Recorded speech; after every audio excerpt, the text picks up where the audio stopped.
I don't have anything against Enzo mfesweni. Anemba songe kuti murandakadzi kana tambisa magate kana chi. Oenfeta munhu kuti ayozotambisa magate bayo. Oya utanga mutambira ndiri. Otanga kumutidza. Handiti you are being ashamed of the culture. Ndakwanguru gospel that don't be ashamed of the gospel. If kana munhu wedanzo handiti. Do zvinhu zvedanzo. Zvamaita pa stage baby handiti. Ndakona video ka Enzo chawai kuchibongo chiyakwaniso. Kutiza kuti you can't do that. Kuti wiki ndi apinde ndi Chillspot. Basi kuchikaura izvo. No, kuna tichi wedze kuti kumama ka. Ezoti wedze kuti debate on. Banonza kune song yekuchechi inotonzi kumama. Aiwa. Ndakambona ngenzi mama. No. Kumama. Awe kumama. How is it? Adigede. Indo iziya bani fungo ndekuchechi. Kutori na pastor unonzi Pastor Mbo. Muchapedza mega but variko. I'm Pastor Mboro. Yeah. Variko. Ino adigoni kuitaura. Variko pastor. Pastor. Ndoziya ka. Saka hapana chitsva pasi pezuva.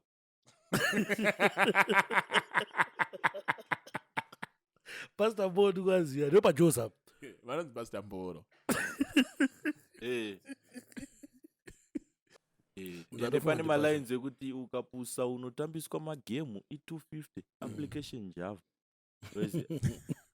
But azvisi zvinhu zvokuti pakanzi passion Java because kana wakamboshandisa i250 Samsung yaislider so yanga nika application kainzi Java kanga kari kemagemu. Saka zvakangoita kunge zvangu unonanga passion so nekuti ndango tuma metaphor nekungotamba nemalines zvekuti kana iye Java nguva yacho anga asisadi kana kunzwa chinonzi Puma angadhiniwa. But izvezvi kuti zvinzi nishandotora kuti nine ndiri pagraft. Zvitara kupiwa.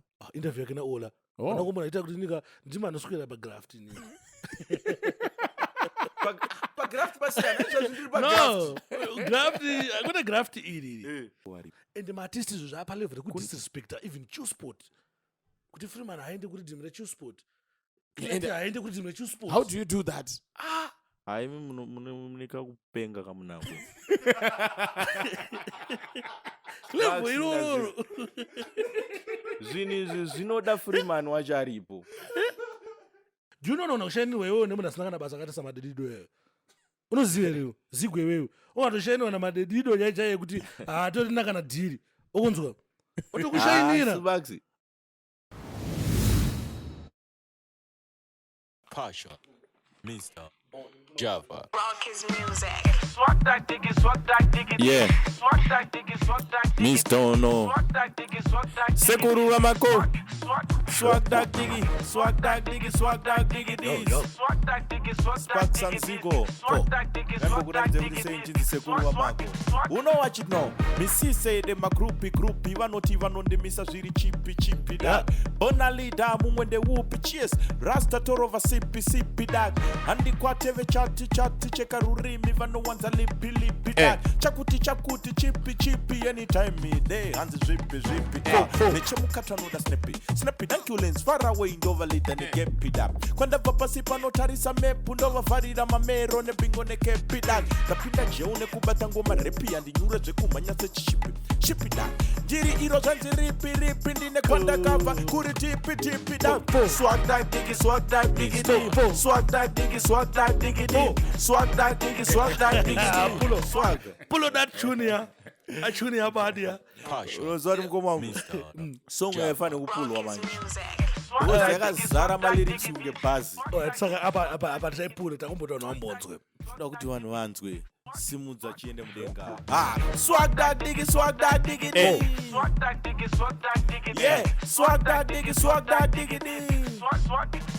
Chinzwa manje. Missy say them a groupie vanoti vanondemisa zviri chippy that. Bona leader when they whoop cheers. Rasta torova sippy that. Handi kwateve chatti cheka rurimi even no one's a lippy that. Chakuti chippy anytime me day. Hands zippy. Nechemukata no da snappy dankulins far away ndovalida negepi dag kwandava pasi panotarisa mepu ndovavarira mamero nebingo nekepi ndapinda jeu nekubata ngoma repi yalinyura zvekumanya sechishipi dag ndiri iro zvanzi ripi ndine kwandakabva kuri tipi dag swag dag digi swag dag digi swag dag digi swag dag digi swag dag digi swag dag digi swag dag digi swag dag digi swag dag digi swag uzocha ndiri kufara nje kuti chii muri kunakirwa but ari kuseri kumanje ndoda kumudza daiso alright usangotensa sebvudzi kinky be flexible semwana ari munepi utsama hypocrite stop twamire kundiitira dzimwe popis no kudya nyama bifi mo papati zvimwe zvimaletis big tune mitropi ndirilo chalendre ndipa notice uchida kundibuka office sezvo ndiri king haife legacy dag akatsvaga mwari buta bogas malume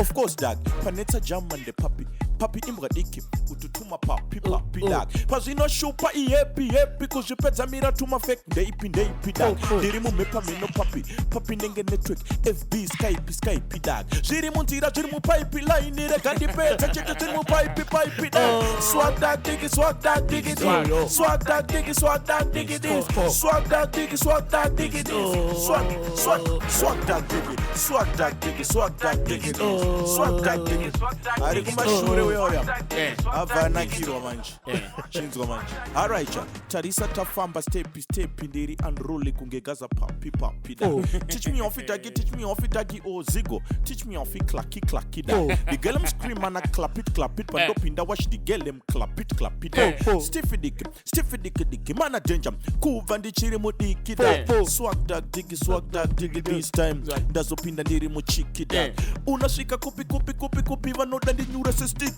iri deep down vazhinji vacho vazobatwa bibi yavachina nguva yekubagudza seshakida everyday kundistada sestudy but money mana still study down vauya vachida kuzama laki kunge vane zvavasenda davati go back down watch me do it like Nike kuzvimakira zvimwe zviri tied chinzwa ihora chiri kwako chiri kwangu kunge bora da hanouya yere nora kusauya kwake tingashorwa da arisi gudo igora dimbare bata vakazora da kuna ono ura gowa zvandapedza ridim ndichingorova da swag dag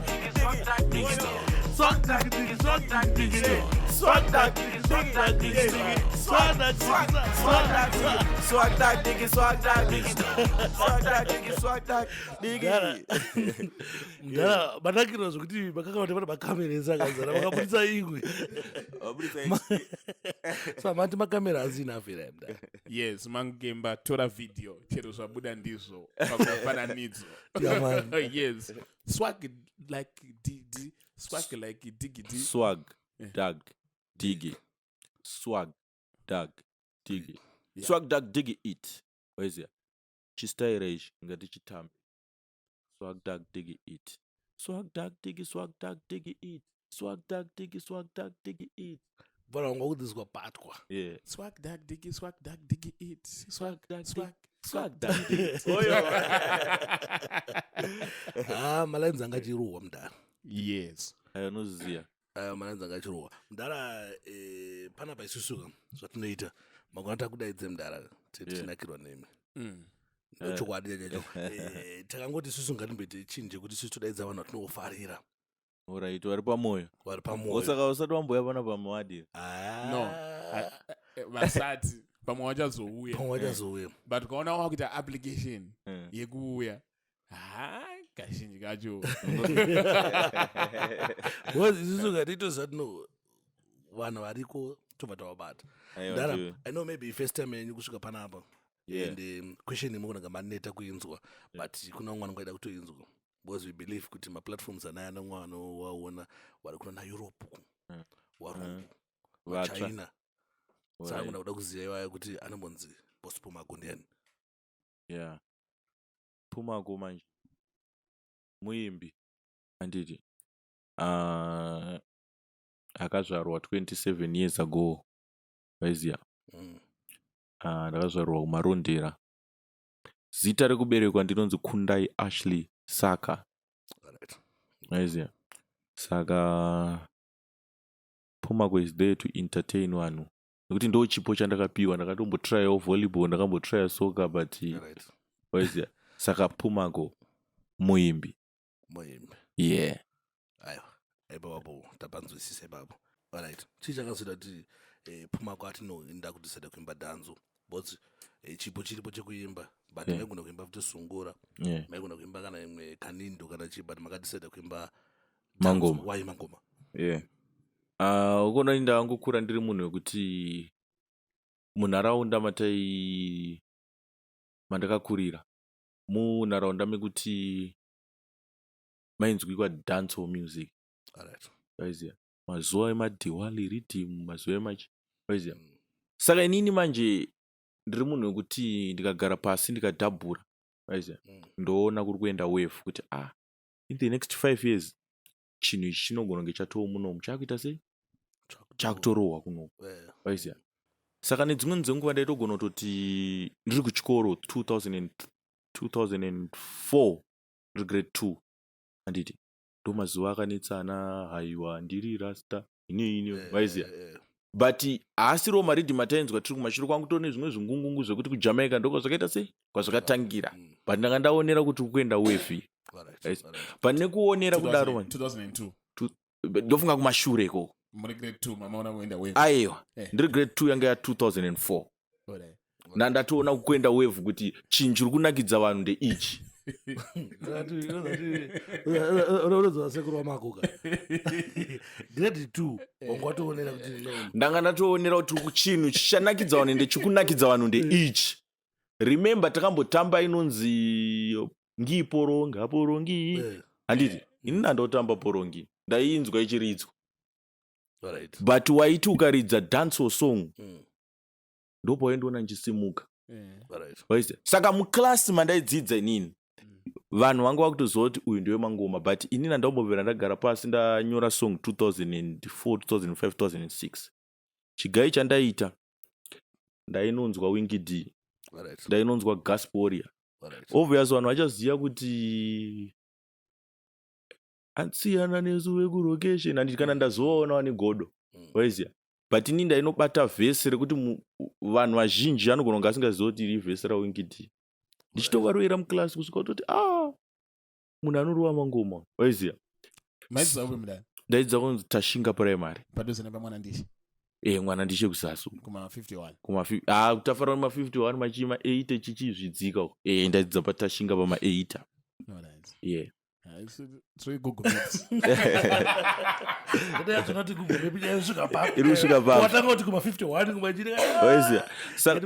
saka at the end of the day manje ndanga ndaonera kuti ndo chinhu changu chandofanira kuita waiziya sekondari yanga ingori same skill but sekondari ndanda kukwanisa kugara pasi ndinyore mangoma waiziya because sekondari kwangu sisina mafanisi kwaiuya vanhu vainzwa mangoma waiziya ende vaive vandaimbobhaizawo kuti aisangana nawo kusekondari vakutokudzwa kuti pepe waimboti nyebera kuti song ndeyako taakuda zvako waiziya saka ndingati kutanga utoziva kuti nini ndachuza dancehall kudhara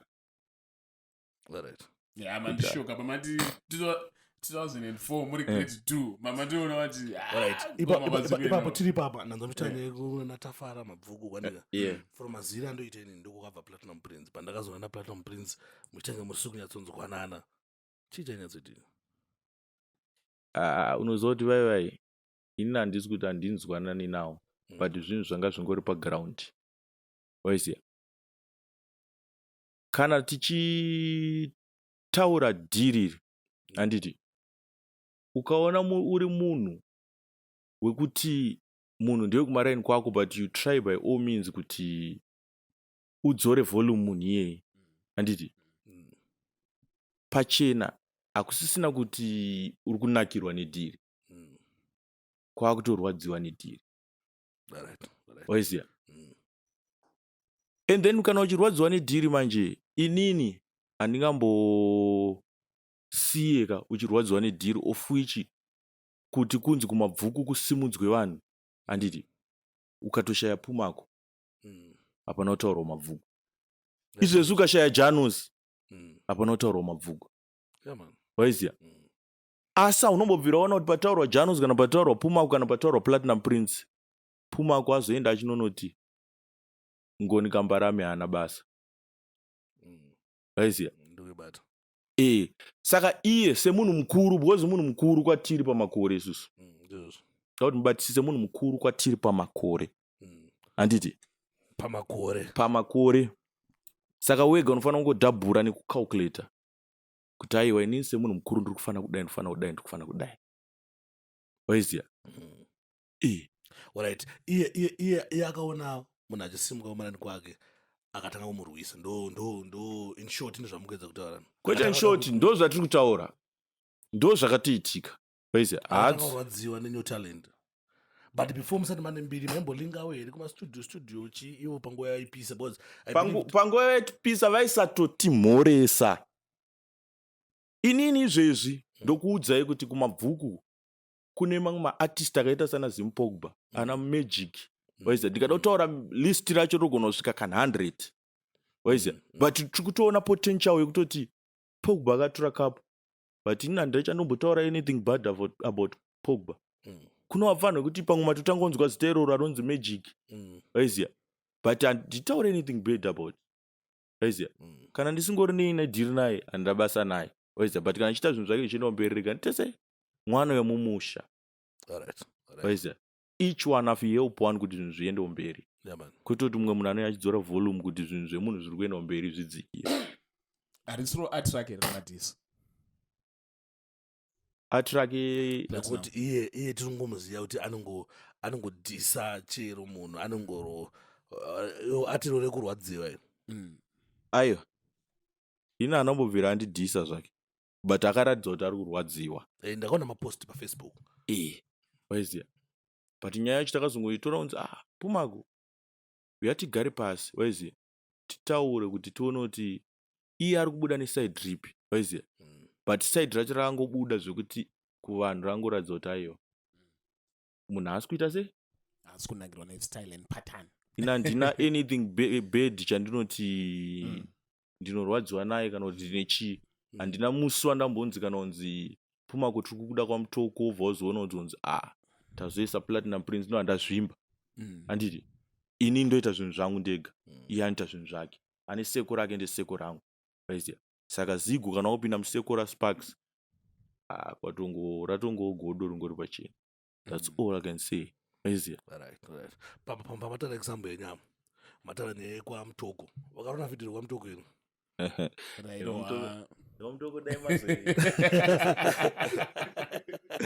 daimazoitaura ndora ndakaona rimwe rai da kuchikoredzera mwana azvineradza kuti masports munomagona but still hatingatimboisiyei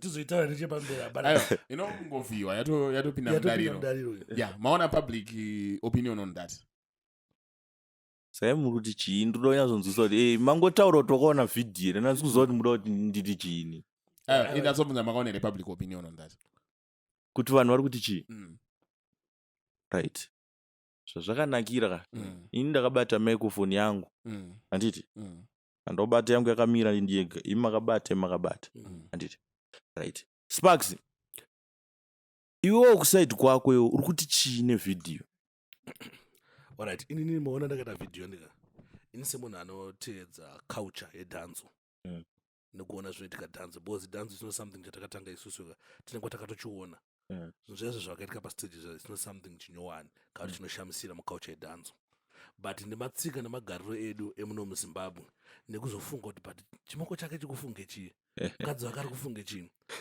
ndopatazogara takudhipisa manje kuti hey right kuti uchengete mubvunzo wekuti chimoko chake chikufunge chii mukadzi wake afunge chii zigo wakatarisa vhidhiyo uri kuona chii ini ndongoona kuti muri bold mudara pakuti muri kuupholda culture because this is danzo and prime to that word is danzo danzo ndo zvinoitika mudara sinde pastage rinotorohwa sometimes kana kuri kuchaiko rinorohwa riri raw handiti ndinenge yakuimbwanana angu ibhatana kuti ndakumboimba zvechi zveraw ndo danzo hanzi mangoma ekuhoro handiti haasi ekukitchen part so it doesn't make sense for me ka I don't have anything against Enzo mfesweni ane masunge kuti murandakadzi kana tambisa magati kana chii wenfeta munhu kuti ayozotambisa magati bayo Otanga kutiza. oyo otanga mutambira ndiri otanga kumutiza handiti you are being ashamed of the culture dakwanguri gospel daiti don't be ashamed of the gospel panoona munhu wedanso handiti ndiwo zvinhu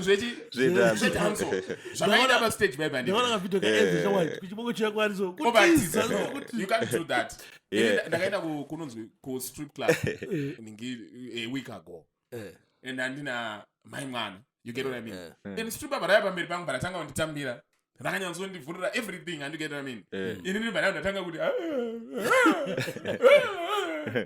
zvari stripper nopengereyo ndikati manje vanhu vasera andovana manje mustrip club when you are at the romance do what the romance do so I don't see anything wrong with that video unless they might perform pakids career fun day kana pachikoro kana kuchurch but that was danzo saka ndo mafungiro angu but public ine opinion ndi yayo imimi what do you think about opinion ye public kuti vanhu vanofungi right vanhu vakati express my feelings vanhu vakaexpressa mafeelings tadzoka imimi muri true imimi muri mbwa kana muri vanhu suzu tiri vanhu right imwe public opinion yo muri mbwa handiti imwe mumwe muonero unoita vanhu that simply means kuti munonzwisisa kuti danso chi handiti right tobva taenda kuimwe opinion yevanhu yekuti vari kubvunza mubvunzo wamabvunzo yekuti ko mukadzi wake ari kufungei exactly ndo pane nyaya and isusu ngatifambei mbichana exactly handiti mukadzi wake ari kufungei handiti right ndoda kubvunza zigo mukadzi wangu inini imbwa here kana kuti munhu mukadzi wendi munozoziva right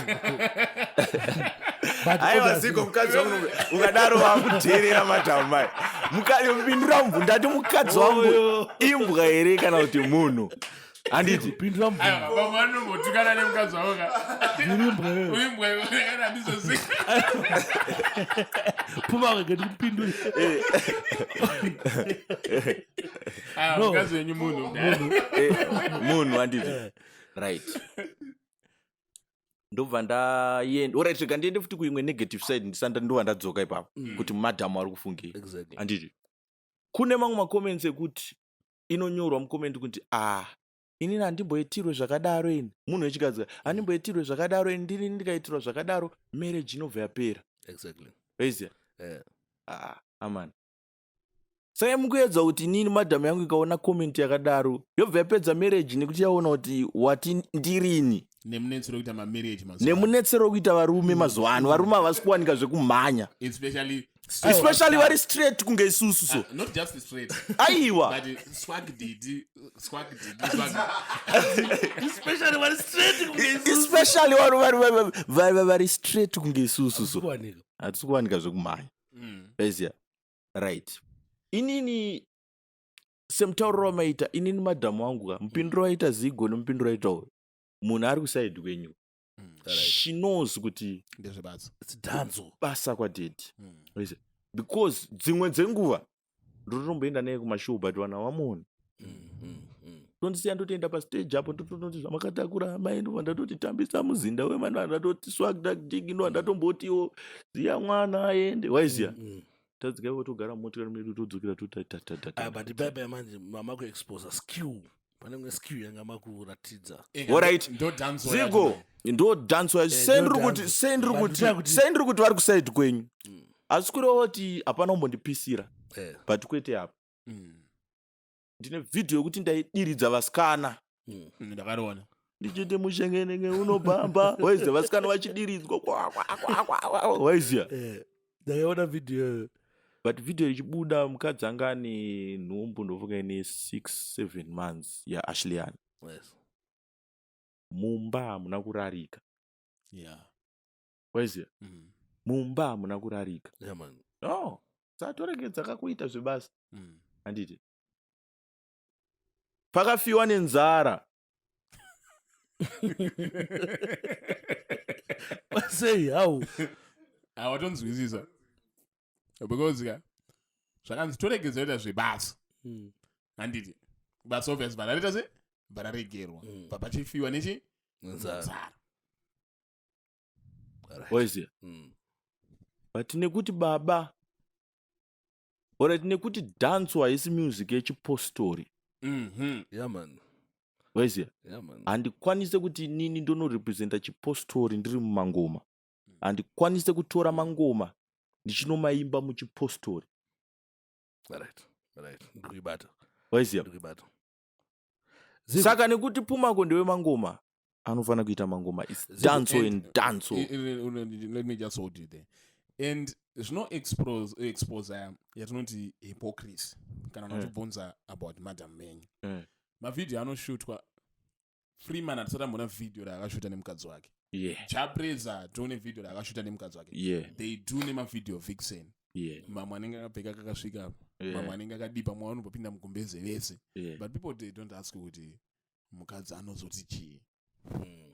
Which means apa ungakuenda kumwe ungakupfurira. Plus ini ona zvandakaona zvinetika. Tine culture inozikanwa kunzi ndo dhanzo. Andikuona.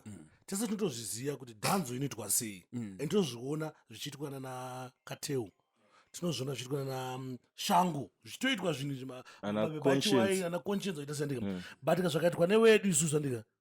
Takuti azviite but kana tichizviona zvichiitwa naumwe tachiti zvinoita. But chandafarira mai ndechekuti patuwe nyama yonti nyaya kuti ndiripo ikanchi but matonzwisisa kuti ndo dhanzo.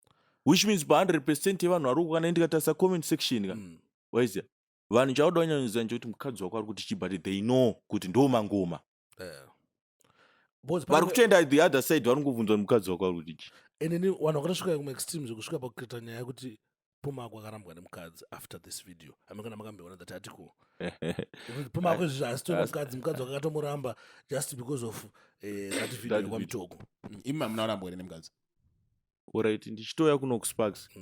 Ndatobuda padhe ndichitotaura ndakumbomhanya kukainterview. Zvikanzi komadii mamboshevhwa ndebvu mbichana. Which means arutoziva munhu afanira ini ndatokanganwawo zvokuti video rino richingobuda nonzi asi ndakakuudza kuti shevhwa ndebvu chienda kumaworks chienda kubasa. Waiziya saka pane zvimwe zvinhu zvekuti handiti ndiri perfect pazvese. Ndi zvimwe zvandiri mutadzirawo ndi zvimwe iye ane zvimwe zvaanonditadzirawo. Waiziya but zvinhu zvekuti ndezvemumba medu. Ndezvenyu muri 2. Ndezvedu tiri 2. Ive nyango mukarambwa handimi yokutangere. Oliver Mtukudzi izvezvi pachitori nenyaya wasona vakadzi vake zvinenge zvichitonetsa but ndezvekumba kwavo. Waiziya unless iye paanozouya manje kupublic iye akazouya papublic taakutaura ya ipapo ndo taakutangira ipapo kuda kutinzwawo kuti wagwana but as long as yakanyarara tisambe tichiti ano mukomana rambwa mukomana dayo. Waiziya asaka kana muri kuwirirana kumba ende it's fine, it's okay.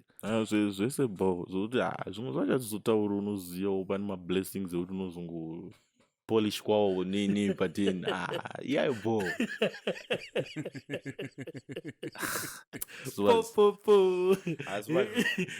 unozongodza but still ndizvo zvazvo badeni zvinovadii. Ndikuona makapfeka we must be born again. Muri muno icheche here? Ini ndiri muno icheche. Zvekuda kwete mbichana. Alright, munobatira kupa. Unoziva kuti pamachechi ipapo panenge pari tricky ipapo. Waiziya because ndimwe nzenguva unondiwana nditori muroma ini nichandotsvaga ndimwari. Unogona kutondiwana ndiri kupostori. Waiziya nditsvaga kuita sei kuyereswa kuyambutswa. Waiziya ndimbosanganawo nezambuko nei. Waiziya ngori munhu anobhilivha muna Mwari. Ko boze pavamagona mapajekesa because isusu patakanzwa hello father devil takafunga kuti mukomana anenge ari connected na father devil. Because ever since sitamonzwa munhu achiti father devil. Father the word father. Sparks ka alright une mwana ere?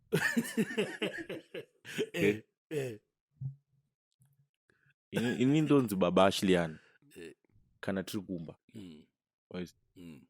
But ngatiregedzei kutora because iwo ndikasangana newo murodi ndichangokuti Sparks. Waiziya saka zvinoitwa ngezvajairika. Ngatitorei munhu ari kumba wabata tenda do you expect kuti vapfana vari munharaunda varamba vachimutishedza vachititakunda? Right. Kana inini nchiti Father Devil ansuri wandi baba wangu. Father wemademons. Anditi zvakangofanana nekuti tikanyora kuti Godfather Templeman naGod watinoziva isusu. Mukaona maisa Godfather Templeman ana capital letter G-O Sparks mashata. Right. Difference yaMwari nezvimwe zvimwari zvinonamatwa zvimwe zvese izvi. Zvese zvimagod. Zvibaba. But different naMwari. Musika vanhu. Anenge ana capital letter G. But Godfather Templeman ana capital letter G. Ari kufanira kutogadzirisa. Inanzi kuzoti anaye zvangu but ndabva ndatotaura panapa kuti mukuru anofanira kutoita sei? Gadzirisa. Apa unoona manje Godfather Templeman tikatisa direct translation into Shona. Zvinoti Mwari baba Templeman.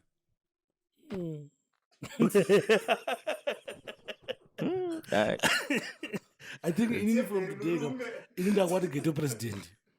Zvokuti Godfather ndobosiya. Mwari baba Templeman.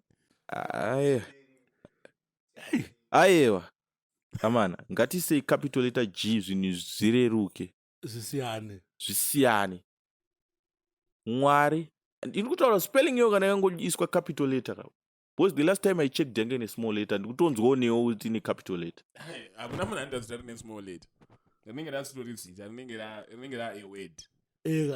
Zvinotoita word hauzoenzani naMwari. Right, Sparks. Inini paipa ndinge nchiti Father Devil kuti ndi baba wangu. Baba wemademons. Right. Ranzi Godfather Templeman. Ne capital letter. Godfather Templeman. Mwari baba Templeman. Mwari baba Templeman unoza zvinove. Ini shona zvinoti wemutemberi. Mwari baba wemutemberi. Temple ichechi. Mwari baba wemuchechi. Boss Pumacol. Templeman. Chance newana mukurwisa. Aiwa ina ndisiri ndikudaro ndimukudaro. Ainini Godfather. Ina ndisiri ndikudaro. Ina ndisiri ndikudaro. Ndataura zviri kupindura zvamabvunza. Anditi. Vandati nini the last time I checked. Ansitozoti ranga rina capital letter G. Yeah, now this is the last time now. Right. And then Zigo ndobva ati iye zvinotoreva kuti Mwari baba mutemberi. Waiziya? Ina ndikwanise kupindura kana kurwisa. Mukuru vachazvionera vachazvinzwira. Anditi kana ivo vane zvavari kuona but vari kutoziva kuti ina ndisiri ndadaro. Anditi hakuzoti ipapa kutozoti hausiri madaro. But alright, Zigo nyaya yaisi kufanira kuperera panapa. Saka kuti Templeman ochinja here zita rawo. Zigo. Templeman. Ingwa zvataura kare kuti wafana chinja. Mati zita ironzi Godfather Templeman. Zvichireva kuti chine shona. Mwari baba vemutemberi. Kukamana. Kukamana. Godfather Templeman. Anditi. Manika ndo watiri kuti wemutemberi. Tikati Templeman anditi. It's just like kana Templeman kana kuti Zimbabwe main wemuZimbabwe. Anditi kamana kari irrelevant. No. Templeman ndo wemutemberi. Unoona? I don't see anything wrong nekuzonzi Templeman. Because kana iye Mwari akataura kuti iwewe muviri wako itemberi yaMwari.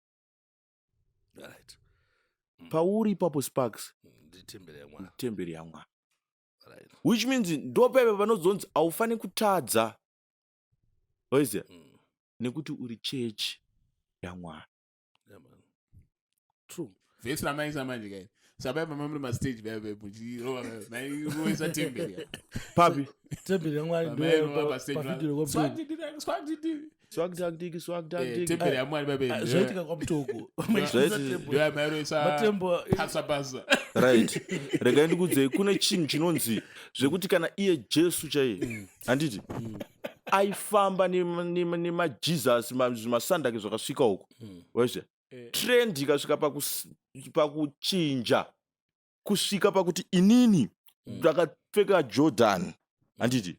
Sparks. Zvasiyana nemanyatera ekumashure kwakuya. Anditi. Which means iyo nguva iyoyo kwangu sina chinhu chinonzi pasa. Trend yachinja kusvika pakuita pasa. Alright. kana inini ndiri kuti tambisa handiti Sparks mubhaibheri makambonyorwa here kunzi musatambe muchidaro. No. Thank you so much handiti but iwo ukadya limbula upombwe wauraya temberi yangu asi kana ndakaita upombwe unokwanisa ngotambira padhuze nelimbula.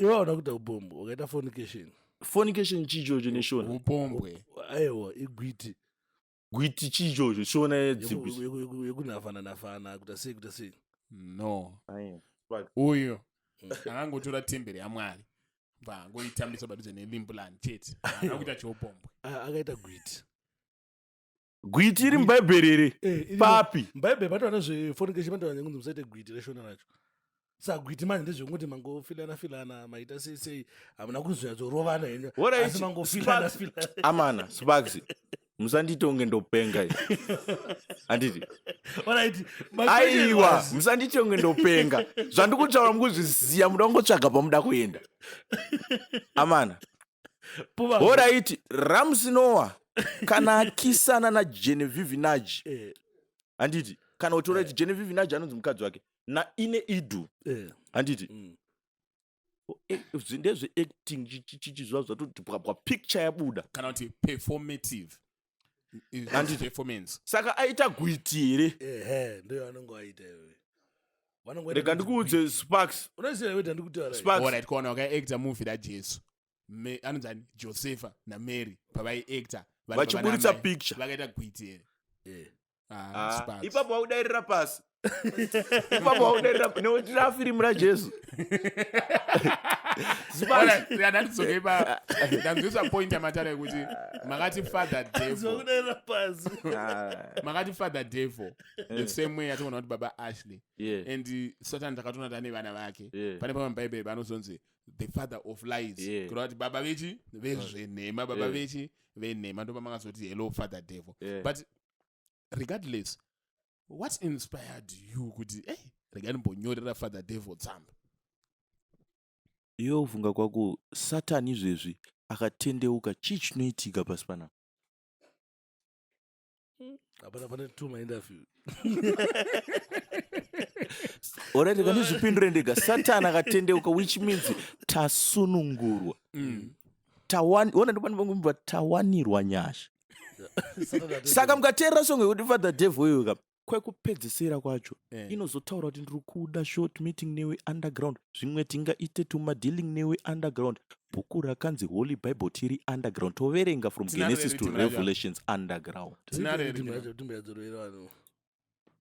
nhasi ndauya nerimwe ndichaita zvandichaita ipapo alright it's okay but oneka mda tiri papapa ndenge pane madezi amakamborwara I understand because ndiri mani kufollowa zvekudaro then panaka achazoti ipostere kati iclip pozvazvekudaro muchiti mimi mandenge I think baibai panaiti father devil baibai ndada kuzvichinja chichichi then there's a show yenye ndakaatenda pana father devil baibai mama kusati father devil amene akasikufuka maita so sa mukuedza kuti mama ona chakaipa here pakuti father devil kachii chaitika chii chakaitika because I think you still remember zvandikutaura ndikuzviremember rega ndipindure ndichidai so ndanga ndatobvisa waiziya masongs akarereka because aisi one ndine imwe inonzi ndiri bad kunge Lucifer waiziya ndine father devil iyoyo ndine imwe inonzi vanhu ngavadyiwe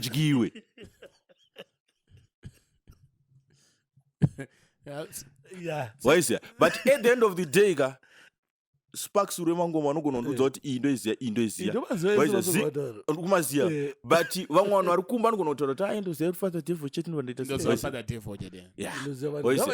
saka ndakatrima masongs ese yayo kuti handichamaisa paperformance but vanhu vatinoimbira vakasvika pakuti aiwaka haungauye wodzokerwa usina imba yekuti father devil saka vanhu vanotodawo father devil wazviona havadi father devil kanongoti vanodawo father devil vakuita kunge pamwe vanoda song yekuti father devil waiziya saka ana evanhu ngavadyiwe since yanga isiri by public demand nangotairika ndimaclear vanhu ngavachigiywe ana but like Lucifer vangaita sei but ndopandiri kuti imimi zvivindi you get it zvainyatsobva kupi because I understand you kune mamusician even kuamerica andorova some kind of chada akusiri anenge achirumbidza satani unoziva kune movie inonzi Lucifer series rine munhu anenge achitoacta ari Lucifer achitatotiratidza the good side of Lucifer and then we've got boss Pumacol adatotendeusa Lucifer hai inini handikunyebere ini ndoda kumutendeusa ndokutaurira papo ndinoita hero kana kupfuura Robert Gabriel Mugabe bozi ndakazonzwa Pumacol achiti ndati Pumacol angoipa tochidai satani asipo tichimama nemuvharo kwete mbichana bandinati mutauro wati ati tichimama nemuvharo dai asipo tichikaura tikawetire tikumama dai asipo tichikaura zvizvo no kuna tichi wedze kuti kumama ka zoti wedze kuti debate on banonza kune song yekuchechi inotonzi kumama aiwa ndakambona ngenzi mama no kumama awe kumama adigede ndoiziva but fungo ndeyekuchechi kutori na pastor unonzi Pastor Mbo muchapedzisa mega but variko Pastor Mboro variko ino hatigoni kuitaura variko pastor ndovaziva saka hapana chitsva pasi pezuva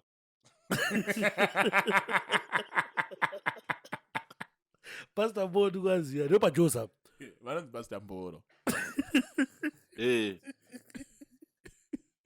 yo rusike pfunga dzako dzinoda kutendeswa amana asate yoyo handisi dhanzo zvezvo apa ndopandiri kuti that boldness was on hoboka Satan anotomutya zvokuti kana kutaura nezvake imimi you wanted a meeting you still want it with Father Devil and it confidence zvivindi munozvanepo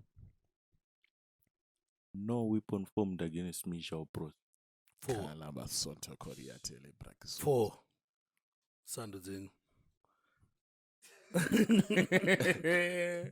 amarema nokataura nebhaibheri hanzi vachatsika pamusoro pezvinyavada asi hazvingavarume amarema satidyike tiri pamasongo enyu pamanyorero amunomaita takanzwa muchiimbira amara munonakirwa naye here ati here chichanyatsitika pame pana amara ati unoziva kuti pamwe pacho kuti dhiri riri uhwine unenge kubirira kaunofanira kungoita so waiziva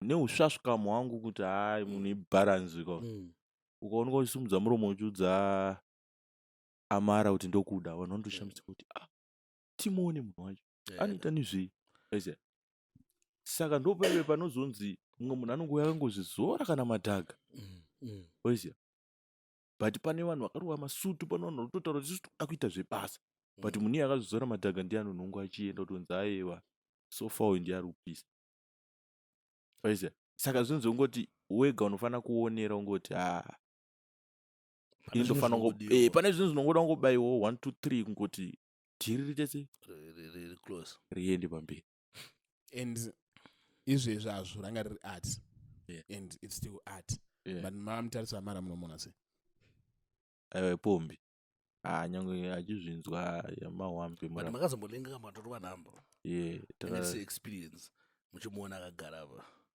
indaitoshamisikawo kuti ndokwaza tozondisvitsawo ndakutokweshanawo mashoulders nanamara plus vanoyawo muresa nemaoko baba magetozi paakauya pananga ndiri ka waise tatatobhilivhisa kamagetozi kuti man takazara ai Pumacol saka zvinhu zvokuti wega nekuzvitarisira pasi kwanongochitototi dhiri rasiyana ende munozati hagi nemwana yayo munozati ndoandarimemba rimwe gore so pane pakasvika jema paChillspot vanhu vaidzokorodzwa mahagi katutu ungopiwa hagi so obvadzokera kumashure edu angaenda ona kuti adzoka mufurimbozisana saka zvinhu zvokuti isusu semageto itsika zvinotifadza unenge waswedera mudhuze yes ukazora wodzikisa gejo unogona kuzosvika paunogona kuti usvike yeah ini ndiri kuti atirenyu manje tichiri papo pane statement uberata napo pako anzona idzokodza mahagi ikona zvanga musoro pakuti zvipi zvokuti unopiwa hagi wobvaenda kumashure ndo muitikiro zvaiti wobvaenda kumashure kowani iye asi kuti asoti ndambopedza nawo aiziya kuti aroziva chimeri go round ndikuti atirenyu bara makashandiswa paamara do you know kuti kwane vanhu vobva vakutoshandisa that art ndakazviona ndakaona libo akaitwa tariro gezi ndipanaona futi mt akarikopa kaatrenyu akaimbira peutus iyo ndakainzwa futi ndosaka ndiri kutaura kuti hakuna chitsva pasi pezuva waiziya kana kutogara kwatikatoita panapa kakuna wakatombogara mugariro but izvezvi tiri kumboita zvedu nekuti tiisusu tiri kuita waiziya asi atiyo yakatopenga because libo akatonzwika kanamba akatombomixa zvoina tariro wacho kudai nekudai yavo zvinoti ngonongondo ka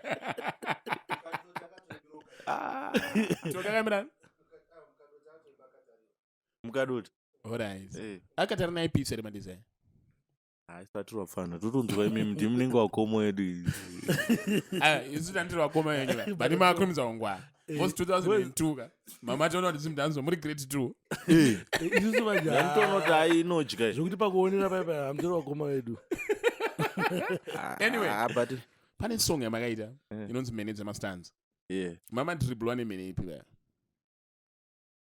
pane imwe mene yatakambonoona so napop 10 aisimbisa mini aisimbisa abva kuuk Pumacol waiziya ndasvika paive mene yanakirwa zvechiwa ndiwe Pumacol waiziya tagara mumba meya chikafu chabikwa mene yangochedzwa newifi yayo yaenda pasaidhi apo achika chikafu but pop 10 munoita swera naye aura hausatye Pumacol waiziya takuenda kumba kwakuda kunaya mukuru chitiperekedzayo katisvike pabus stop mukuru haana fiwewo right waiziya ora chitipewo ka something ngoti ngoti wakateksi kana ngoti bvisawo pana pachiita sei mukuru hachaburitsa ndikabva ipapo ndikati rubbish man imene dzemastands ini song ichibuda manje because kuna sisi tiri mafanzi tinogona kuisa zvinhu mumoyo wedu ini mbada zvaitika ipapo ndakatofunga maybe mukuwataka passion java because timing handiti ndo Enzo aishop akatorwa nana T-Mac nana Styles and then all of a sudden akatanga buka passion java imi pababuda ka video muri mumota mchiti mene dzemastands ende pane malines ekuti ukapusa unotambiswa magame i250 application java waiziya but azvisi zvinhu zvokuti pakanzi passion java because kana wakamboshandisa i250 Samsung yaislider so yanga ine ka-application kainzi java kanga kari kemagame saka zvakangoita kunge zvangu unonanga passion so nekuti ndangoisa tumametaphor nekungotamba nemalines vazoita kunge zvekuti kana iye java nguva yacho iyo anga asisadi kana kunzwa chinonzi Puma anga adhiniwa waiziya because ini ndaitoti apa passion abatwa munhu wese ndo zvakatofunga but ina ndichakwanisa kuzvicleanawo ndikuziva ndiri kutaura vanhu vari kutaurawo zvavari kutaura but mukuru anozongotariswa kuti majority iri kuti chii saka mufana wanga uchitaura inini saka izvezvi are you in good standing napassion kana kuti ushamwari wakabva wapera ushamwari wakatomboita nguva wakatombopera waiziya but inini necalculator kwangu ndakasvika pakuona kuti aiwa mukuru ndofunga imangobata nzozvinhu nemuonero wenyu but munhu uyo achandomudira manje munhu wekuti anonzwisisa kuti entertainment waiziya by that time by that time muitikiro wazvakaita tofanira kudzoka futi tizotenda Mwari nekuti nguva iyo kwakabuda uri kutsviraiko tii kana isina shuga waiziya yanga iri song handizoti yakananga passion ikanoti yanga ingorengodza vanhu kuti musatsve tii kana isina chii kana isina shuga handiti inini bva ndakanda mene dzemastands mangwana acho Bazooker achibuda chikandawo yake pane rake yakakanda so waiziya ngoma yangu ngoma kubva ndira January yaisimbisa kuti takamhanya ngoma idzi Pumacol Bazooker angoibatana ningi naningi handiti zviri zvinhu zvekuti aitotaura kuti iwo Enzo kana kuti utsvireiko ngatingoite zvinhu zvedu mitiro tanchingozvita semagetoist tichienda aisa vapabva pano blesswa one wedu zvekuti ndega ndiri kumaraini ndakatoona kuti amuvhiri rakaipa angoipatana akabva angunonzi because ndiye anga asati aita sei aratidza side vangoiswa musaidi toda kuti tidai plan yedu tidai in order kukaunta kuti chii wapfanawo pamwe mangwana anomuka futi wakaburitsa zvimwe zvimasongo zvinoita sei zvakadhakwa aiwa zvinodhakwa zvinodhakwisa zvinhu zvinodhaka but mangoma anenge mandofunga angoipatana akabva angomuka mangwana achibva ngonzi Mercedes Benz driver Benz which means dai pastori na movie yoga mablessings anouya nenzira dzakasiyana but ini ndichiona zvangu ndichiona zvaitwa napassion ndika ini ndichikuona masimukira makaita ndika ndaikuona muri team 1 but ndaizoona nge mbinga dzedze dzikuya dzichidange dzikupika uyu dzichisiya uyu tange dzikuita sebose even marongera aitwa mashow yenyu ndaiona kuti paina Pumacol paina Enzo paina panani but pakazi pakuya dzimwe mbinga dzatange dzikubvisa uyu from group iri kana dzimwe mbinga dzauya dzichipika Enzo dzimwe dzaitange dzikuya kuzotora dzange dzikukusarudzai dzoda kukusiyanisai eti imi masimukira ngamaitaka mamuri chinhu 1 makafana even pamaita madhanzi enyu bondikuya kainini kana ma-freestyle session yanga kaipa saka imi maifilo sei pachinzi patorwa kana Enzo aishawo akuendeswa kubozi inini ndakatanga kutoziva mbinga 1 chete ndakafarira yakakupika imese munoziva ndiani T-Gonz mabhazuka Enzo nemapumako vatakazosirira kamango epato aiwa angoipatana angatogara atongori kwake that's why maybe akazosara because angoipatana akazingati akutanga akurwa nemese muri 3-1 achikurwerana pusambana achidima kusaiza nongoisirwa mari ini ndina mhosva nazvo ini ndinototi bo tikutanewa wati mbinga yakazoya kati mbinga ndiani T-Gonz handorati mbinga dzaingo yadzitange dzosumudza Enzo tikata kuti T-Gonz mbinga era kuma T-Gonz ndo mbinga 1 yako yakatora Enzo Bazooker na Pumacol zvimwe zvakawanzika zvamuda kuedza kutaura tichimbobatanidza kumboona yakazvekati tine mabhazuka uyabata mabhaza tine mabhazuka Enzo nemapumako aiwa unoziva kuti pambinga Sparks hatifani kufosa because izvozvi tese tikada kumhanyira pambinga totsvaga tinashe mutarisi tikamhanya paari but tinasho wane vakewo vaanoda vanobhilivha plus tinasho unofanira kubva watsvaga basa because tinasho haungonzi weuri artist wake ka unofanira kunge uri munhu anogona kusanganisa pendi zvakanaka toenda kubasa aiya iwa yamafungiro enyu asi mafungiro edu zvinhu zviri pachena hauna kunzwira nyaya yadeoro deoro yaitira kuti kana musati tichisanganisa pendi yeblue ndaibuda ndiri blue zonoti imimi zvezvikanebata kufonera moti boys ndozokubata kuma-55 nanoka off hatisi kuti zvakashata it's not everyone ari kuwana mari nemusic saka munhu akaupa mukana wekuti ndokupa basa then ndokupo platform yekupusha ngoma dzako saka ininiashemutati ndombinga itori aiwa rikandidaiso anditi by that time yacho yaishanda deoro yekunashpaint anditi do you think ipapo aikwanisa kubhukwa kunzi tikuda deoro iyi kushurugu izvezvi anga asingakwanisa which means rangatongori dhiro ritori bho ipapo but izvezvi kuti zvinzi takutora Pumacol akushanda under Nash ndo andapinda mumagaba ependa zvimake sense no ndinashanda basa nazvo izvozvo saka imimborati mukuedza kutaura kuti vari kwezvezvi vari kushanda mufactory ndakatombosangana ndimadaro handisiri noti indakambotsangana naSaint achidriva mota yakanzi Nash TV akapfeka worksuit yakanzi Nash TV handizoita pamwe aingorova marounds but ndikaona wapfeka worksuit uchidriva mota yakanzi Nash kupusha brand aiwa inzonzi nishandotora kuti nine ndiri pagraft akazvitaura kupiwa interview yake naola anakomona ita kuti ndimandoswera pagraft ini pagraft pasiyana izvo zvindiri No, pagraft kune graft iri aitira kuti musi wakaitwa collab andika yaifana kuita collab na anzani kabebe kwakaita interview kake Mandi. ndakanzoona achikuti yakaita samugai Anojairira.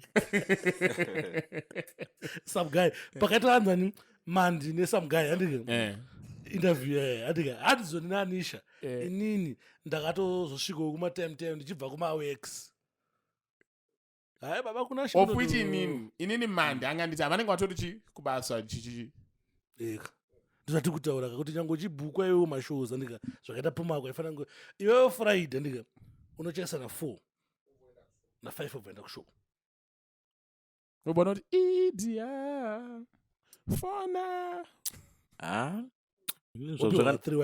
Zvakanakira ndezvokuti handisiri ndikudaro ndikutonzwawo ndisiti kudaro saka mangwana ndizodi zvizoshata zvizonzi Pumacol akati Aiwa Pumacol anodaro. pamanodaro zvandikutarazvizigona sparks kutaura but zigona sparks kutaura zviri kuinbox zvinhu zviri papublic zvaitaurwa nemaartist acho zvaitaurwa Ene dhiri racho rakatonaka rakanaka kuti nini papa ndakatobva panapa ndakatonzi ndashaka tondipa graft inini ndakatonanga kabhozi ndakatendedzatenza madhiri angu ndika plus 3 waya yacho nendakanaka mukoma wangu.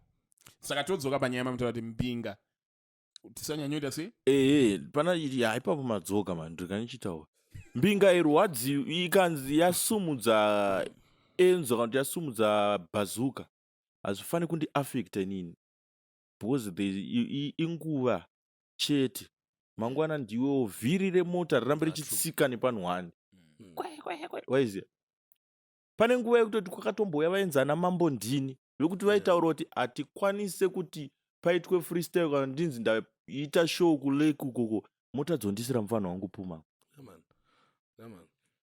waiziya but ana mambondini I think inika ana mambondini ndo vakapinda muchiindustry vachifunga kuti chine mari ndoswakasika kubuda aiwa vanhu vaiva variko ende tinotombosenderwawo maworld remit ekuti tienda angochiloti handizoise screenshot kakuti ndinzi ndaisirwa mari namambondini aiwa ndikutanga namambondini andika tikutaya kuita zvinhu zvemawex mudara wakambonamba ndinoswika nanashe pamawex mavhidhiyo mamwe anenge achishutwa mazishow mamwe anorongwa natinashe mudarisa masini ekuti unoyatsona kuti munhu kwayo ari kuisa mari padhiri kuti uyatsisa mari chaizvo atoredi kutoisa mari chaizvo kutoisa mari chaizvo because iwewo apa changoitika wasaiza Mbinga yaboss Pumacol. Ndo zvandisingadi mani no iye mambondina akasika kubudawo amana nguva yangu yelockdown no mambondina haana kubuda because mangoma anga asiri kubhadhara or something like that zvitoriwo rimo business zvine zvafailawo ini I think kana kuti mangoma ndoakambrokeseri because yebo solution yachitombeone ichiri kweri no mangoma ukaona uchibrokesera mangoma una mari mangoma vai profit ndo yavaipa vanhu vari kutozvitira zvinhu alright kune chinjonzi social life man inorwadzira panhu 1 waiziya sparks picture ndokuburitsira inini nhasi ndikaramba ndichiiburitsa picture iyoyo waiziya pamwe pacho unozosanganawo nemasituations emuupenyu anorwisa nekudzosera kumashure which means picture yayo uchagona kuramba uchiita sei uchiimaintain waiziya but hatisi kuti pane chakaipa kana kuti life yadhakwa kana kuti hakusisina ndo zvandiri kukutaurira right kana izvezvi mukandimisira munhu kuti anotaura kuti ini life yangu yangodai kubva nditange kusvika pandiri zvinowanika muupenyu alright aiwa ndanzwisisa kuti pana mambondini pana zvakangoitiko ups and downs. Alright, let's talk about your working relationship ne Chillspot Records. Yeah. Yanga yakamira sei? Ainzi yanga yakamira sei? Yakamira sei? Because it's still on. Towards my desire. Sezvazvanga zvingori. Muchiri an artist signed to Chillspot. Under Chillspot izvezvi. Iyo show yacho yamutaura yacho recent iyo. Dantorina levels Fantan aripo.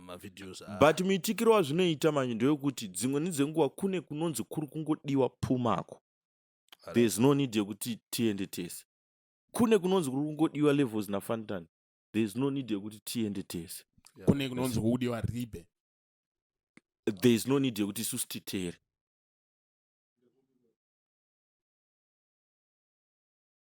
Kumashwede. ano amana ndapanzizize baba but Pumacol pane mubvunzo wana ngandinawo ngipa mbinga. Do you think mbinga yo usati tizodzokera pana Fantan chini do you think kuti mbinga yo dzakasimudza chinhu kana kuti dzakatouraya chinhu tangoti mbinga chete ende pambinga ipapa I think tofuna bvisa tinashemtari sipo tinashemtari ari palevel ake ega aiwa mise ipapo musamubvise nekuti ndokwandinoda kupindura ndichienda ikoko handiti chimuchimuisa mbinga idzi dziri kusiyana hatisi kuramba mbinga idzi dziri kusiyana. Kune imwe mbinga inongouya chingoti kwa ichonzosiya something yosiya 1000 inobva ipapo yoshayika kozoita mbinga dzamuri kuti dzakauya kuzoti dzigare mudhiri dzakaita sana tinashemtari. Saka kune dzimwe dzokuti dzinoraramisawo nepressure kuti tauya kuzoimba tese 38 apa but kune mumwe angonzi akanda 3000 years pakuimba next artist pamwe hapana mari yakando zvadhakisa dhiri waiziya but kozoita mbinga dzekuti dziri kuisa mari kuti munhu wese aoneke kuti uyu anga aripo pastage iyi dziri kufita industry waiziya. Saka mbinga dzimwe dzacho dzakanaka dzimwe dzacho dzakaipa. I think mbinga nekufita industry ndi passion vamwe sanofita ma-individuals ipati yeindustry kuita zebutsikira zebutsikira wanofidhawo nekusaidi kwakachizvitrodirira nekusaidi chakaipa mujore chandiri kuti chandisingadini padhiri rembinga ifevha nekuita kunge uri kusarudza ipapo hauna dhiri rauri kuendesa kumberi unotocreata madivision more izimi because kuenda kwa1 artist kudenga kunofadza semafellow artist anenge achifara but kusarawo kweduka kunenge kurwadza kaunoita waiziya kwakuita andapabate baba right. Saka neChillspot family ndo vanenge vachibata mabookings enyu here memakapesinja mune makawirirana here kande zvongoti mufana wangu nasi pabuda waya pane zvamakatonyorana pasi kande zvongoti mufana wangu uri mufana wangu for a long time unoyatsoshanda sei iwo they know mavalues vega havangoite show yekuti unouya ubva wangunzi waiziya they know kuti izvezvi Pumacol ari kutora mari waiziya so that pavanoenda kunoisa dhiri let's say kana paBrifest waiziya isusu tinokuunzirai ningi tese takadai bhajeti yedu yakadai handiti which means pakushare Pumacol champa yakati uyu nenyaya yekuti chakati takumupa yakati waiziya otherwise dai vaita zvekunditsunyira inini ndinozonotora kaBazooker ndoenda naye pasai ende vanobva vatonzwisise Bazooker wapuwa mari Pumacol ndapuwa mari yakati inini ndega ndo ndatozoti saka vanipa yakati aiwa bo saka which means ukaona tichiri tese kudai so everything saka they are more of a booking agent padhiri iri manjira hatingavati mabooking agent because as Chillspot kuna manager 1 ari kumusoro anoona kuti levels aita sei Fantan aita sei waiza nemaartist avo riba aita sei nemaartist avo you see me saka dhiri rikanzi rabatwa isu inandanidhe kunobvunza Fantan kuti haufaa mari yangu ndonotsvaga manager neshi kuti ko zvapera sei Fantan haana nidhe yekubvunza levels kuti zvapera sei mumwe nemumwe anotongonzi amana contract ratakaita ndeiri tiri kuti takaburitsa mari yakati saka dhiri asa uona zvikuiti zvoitika wana tete information isiriyo kune mumwe munhu anenge achirana things asi tongoti levels naFantan vakangofananawo maartist ungori maface tichiri unongobiga Fantan chene but this time ndingofila ubiga Fantan kone usiri kubiga ribe no ingo ya Fantan inoyi izvo zvingo ya Fantan big up yourself Fantan and then let me big up ribe big up levels yango ya levels ma alright tiri papa tina Bazooker Enzo na Pumacol it's a known fact kuti Enzo ane imwe pesi akazofamba nayo animaona zvekuti akazosara ya Enzo ari uko bva kwasara kwane team BP ukama wanga uchiripo here ba ukama wanga uri bo 100% ende uchiri bo 100%. Semtauriro wamaita Enzo akanga akufamba kadai Pumacol na Bazooker akanga akufamba kadai waiziya mumwe nemumwe anozori nemuonero anoita kuti inini ndisurvive ndofana kudai waiziya saka Enzo ari kwaari koko kuti iye abve mucompetition ndofana kudai zvamusvitsa pakuti tese taungoona kuti Enzo ari kufamba road yake Pumacol na Bazooker ari kufamba waiziya saka ndo mupinduro andikangoita mubvunzo iwoyo kuti at the end of the day kana zvikanzi tiri kuita podcast inoita kagara munomu waiziya inini ndichazongofanira kufamba nzira yangu yekuti ndione kuti ndadya sei Zigo uchazongo but tiri vanhu vamwe chete zvapana nematukuro vatiri Zigo and Sparks but at the end of the day kuti tizonobhadhara rent kudzimba mumwe nemumwe akufanira kuzvionera kuti ndafamba sei kuti chinhu changu chiende.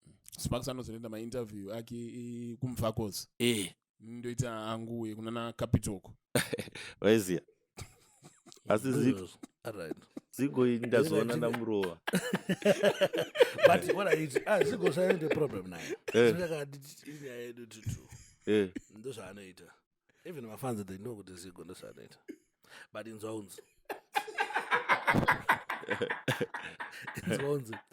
Enzo aisingaye kuti yanga kufila ngani imwe level anereka kutsita kwenyu because mwe makafanana ini ndichikuoneka mamuri pa same level but maybe mumwe ndinasa ngoito imwe deal and you were stronger together anere kuzotaka character kakona ngeiye ndiya chibaba adziya kupfura vamwe adziya kudarika vamwe akarambira achingoti akakuona imdara anongokutreat as if mungori pa same level sematangira makaita kana kuti opana yanga ndikuze inini ndinofarira kumuti Steven Mamari waiziya munhu yaenda chisati chatomboputika taibva tese kumabvuku is either madhamu yake maine nyasha vairuka munhu free hand $2 makuseni wobva utipa dhora chienda ikichi studio waiziya kombi yaiita dhora 50 cents pakadoma patinokwirira kombi waitobva yaibva kutafara kukadoma yakazara saka which means ini naEnzo tiri kufanira kutoti mumwe wangu taakugarisana pamakupu waiziya relationship yangu kuside kwangu naEnzo haina kumbochinjwa nenyaya yekuti hanzi Enzo azoputika sterei kana kuti chii waiziya tanga tingori magood books but pamwe pacho unofanira kungoona wega kuti aiwa diriri at the end of the day munhu akufanira kuenda kumba kwake ane something akufanira kuzviitira zvinhu zvake izofani kuzongonzi pana Pumacol ndo pana Enzo nyange zvikanzi makasafa sei mese kana tayambuka mumwe nemumwe akufanira kuzoona kuti nini ndikudzoka nezodzo sei ndo pandikuti ndo pakasiyana manje culture yenyu you can take it kana ndo pakasiyana culture manje yedu kuAfrica kunoko neculture inoita maAmericans kunoko you don't rise together munoita walk the trenches muri mese asi kana mumwe akusiya akusimuka anosiya vamwe vake saka do you feel like since tese tiri kuzoona kuti Enzo akazoita kakuenda pamberi saka munoti Enzo akazondisiya here not exactly but hatinyatsosiziva hedu kuti something like but tinofila kunge pane mamwe vacho pekuti but inini my point is izvozvo zvekuti vamwe vakasimuka vachienda ndo zvakatouraya Zimdanzo to some extent. Zimdanzo haisati yafa uye haisi kuzofa but ine kanenge kambofa kayakamboita why ndokupa example artist paari kuputika anodhamba culture rhythm Zimdanzo yaisimba nekuti paiswa rhythm radapindwa naKiller T naFree Money naWingy D na mama artist akasiyana siyana Wingy D achapinda parhythm nekuti aputika Free Money achapinda parhythm nokuti aputika Killer T achapinda parhythm ora tasara nezimdanzo ipi tasara nezimdanzo ya Pumacol Bazooker Enzo Aisha Anko Epatan ndani mumwe angaripo ma artist ataiziva ndikotara 5 year Enzo Aisha achapinda parhythm akuimba akuita zvinhu zvakona point kuti wana mufeso uyu yakapenga pakuti pane zvimwe zvinoitirwa because kapachinzi zimudanzo yapera ndika hatisi kuti yapera yekuti matista kumusoroku haako if you check patoti zimudanzo yapera Wingy D akuperforma very well, Freeman akuperforma well, ana kila team imwe team yesana colors akuperforma very well andika but pane zvinofanira zvichiitwa for culture. Vanhu vapo vanobudisa maalbum avo anoperforma well panoputisa zvima singles anoperforma well but pane zvimwe zvinofanira kuitirwa for the culture, right? Izvozvo manje zvakuda kuti iye Enzo wacho achipindura kuti sei asiri kuwanika pamaridhim because inini honestly ndichitaura ndikuwanika pamaridhim inini ndiri munhu wedhanso zvekuti izvezvi Sparks Zigo kana musina nhamba dzachipas ndokupai handiti ndiri ready for anything zvekuti nyangwe akanditsvagira anyone ari muligi rangu kuti tiite clash, that's the culture yedhanso. I'm ready for it. Yeah man. Because pick up yourself mungo because pane zvinofana kuchengetedzwa zvinofana kuitwa for the culture kwete kuti because matisi dati now Pumacol my personal strategy mukuita very well vazhinji vacho pakuti zvawo zvikuti anongaita atisa topizadza mashows aita seze bo but pane zvavasiri kuita for the culture ide dance because rhythm mumwe nemumwe anofanira kuzozvipindurira ipapo kuti sei vasiri kuwanika pamarhythm because recently kune 911 riri kubva kuChillspot ndofunga kune 4 marhythm sekuru wamako varipo and maartist izvo zvapa level kuti disrespecta even Chillspot kuti Freeman haende kuti rhythm reChillspot haende kuti rhythm reChillspot. How do you do that? Hai munika kupenga kamunangwe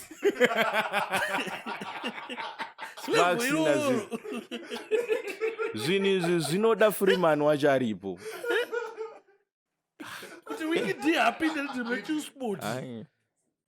Simplex anobudisa rhythm matisi mahomba ungodadadada uregedza kupinda rhythm tokutoti rhythm ra Simplex rabuda rimwe navafana obuda rimwe navafana kuta aiwa 3 years pasina ndosaka ndakuudzai ndimuri kuchovhera diri wadziwa nezimdanzo mishiniri rakaipa mudara yekuti techirwadziwa utamanaka gaya rhythm mudara na Wingy D na Freeman Sparks ndikukuzadzikisirai inzwai Sparks ndikukuzadzikisirai inini ndiri dancehall artist handiimbe music yechipostori handiti I am ready to do anything chinoita kuti culture yedancehall ibve pane rimwe level iende. That's why uchindiwana ndiri pamarhythm handikwanisa kupindura kuti sei havasiri pamarhythm waiziya I can sing explicit sezvairi nekuti ndiri munhu wechi wedhanso sataimba pane chinondirwadza ziko artist wedhanso anosvika majournalist dhanso artist akakwana chaichaye anosvika majournalist kutyika kuti anzi ndizobvunzwa mubvunzo ndiani ari kutyika bombo ari kutyika majournalist aiko maartist kuti kwamudaidza kuinterview soka anotosvika kuti Zigo anobvunzisisa Sparks anozvunzisisa amana artist wedhanso haisi romance wakomana dhanso haisi romance rega ndibva ndakuudzai ndiri pano waiziya simudza rhythm kuti inini pachirasta you see me no buy pussy.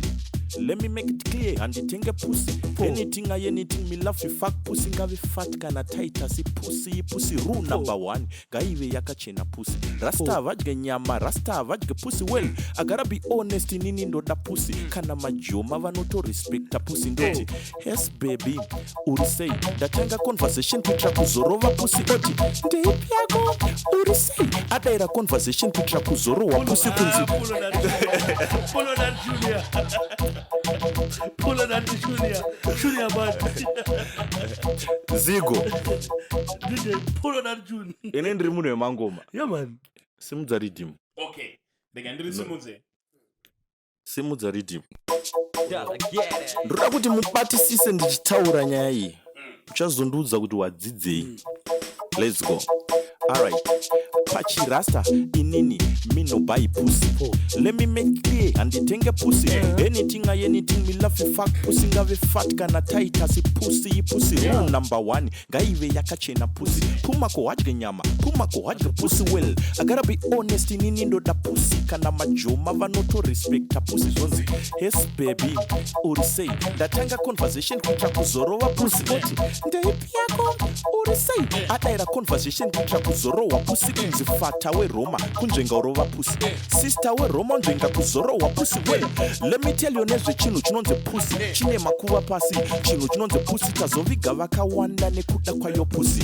Sexual transmitted disease yakonzerwa nepussy. Winky akachecheudzwa gadzirira pussy pane akapera nekuda kwayo pussy chitwa pussy punani modaira muchiti punani pussy punani let's go punani pussy punani hands kunzwa punani pussy punani chinzwa man zvara nemuwande ngairowe pussy. Haleluya ipapo shoko rasimbisa pussy baby wangu usafe wapa munhu pussy ndingakuuraye wonzi watofira pussy motherfucker amai yavarowe pussy rodzungu iroro kusada kuona paita pussy ko mungagodii muchirova dzakaora pussy mimi munorova dzakaora pussy punani mimi munorova dzakaora pussy punani aiwa let me do serious mamini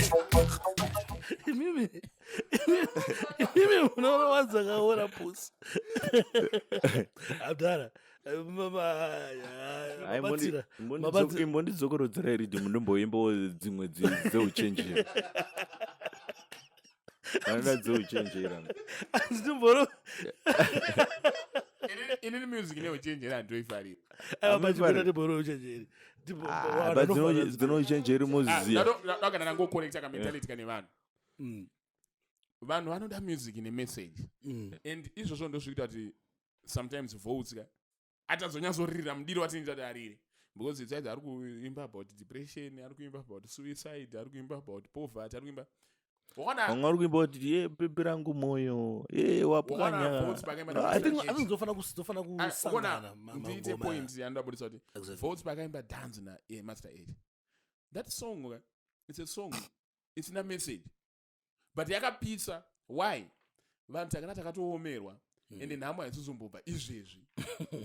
Vanhu vatori pama1 handiti kana ari malife lesson ka ana Muparinga nana Prophet Makandiwa ka vari kuti ticha chaizvo urubata zvandutaura. Music is a form of escapism, it's a coping mechanism yoti timbokanganwa chi nhamo. Unozva chichinjika chiwa nemuZimbabwe matese muZimbabwe muno mwamwe anoita sei amene zvanobva afunga but kuimba zvinhu zvine musoro stereke ini yatoda kudhansoka ita unga ameno ipusi punani pusi chimdani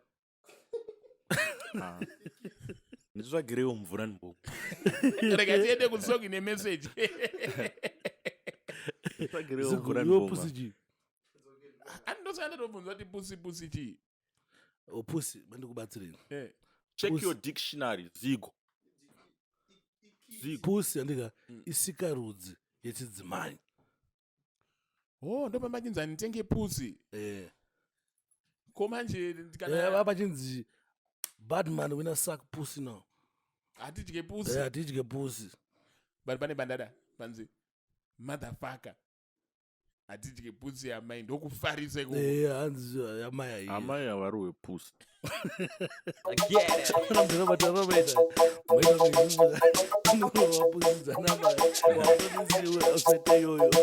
vamwe vaimuti kunta vamwe kunta kinte vamwe voti kuntsva vamwe kuntsva kintsve asi ndo vari kubvira saka rega vatsve vadhonza tambo ngoma rega ndipushe ndinogara ndiri up like 7 kwete 17 jirekizini vadhonza tambo imagini patapusha zvinhu voti watatingi ndiye kundai mwana walisi paabata newastembeni ikrimne ice neropa yepava chururuka shuga kuchururuka shuga yochururuka chinzwa ndurova chutaneko panda chutaneko dai ndavhura hope ndapedza chingwa nemazai ndaizi mutarapa machutaneko dai mavhura hope idyai chingwa nemazaya vai vasingazive ndonzi kundai unganai mese panapa panganai nekuti takabva kare tina Osman Mare kuteerera koleti waita usakanganwe kudzanai tichivhura hombe chinangwa chiri chekuti ndinotora mukombe ehe pasara mumwe konde kubatsirana vasaite urombe mitelenum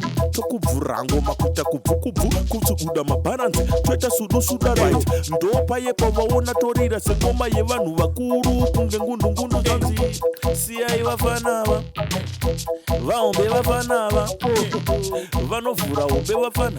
vanovhura hombe chinzwa shuwa RIP vada kundisenda kumakuva inini vada pfunge vada unondisenda kumadhofuka DEAD nzve ndobva ndangonovasiya levhu rakadhomoka ngoma dzavo dziri slow ngemba dzangu mumastreet dzinongopinda nekuloka mana starboy vese ndobva ndangonovasiya vakadhomoka sandini kombi but everyday pabase mujama runondiwana ndakarenka kusvipa ngoma kuita fanka 80 yemuichi chingoma ndochanenge ndakabhenka zvandiri munhu mutema vatraiya kunditsvagira muchena vazowana kundisinka hatidone zvekumhanya tisu vanhu vakatumwa naMwari kuti nyika tigokonka telem konkadiwe udhana konkadiwe usanditokonya sandini snuka konkadiwe udhana konkadiwe pazvimoko ndoda zvine big bompa inini ndiri king kunge buka ndiri king kunge buka boys totambira muchadenga kunge makore vanondana vachitondidisikayoka telem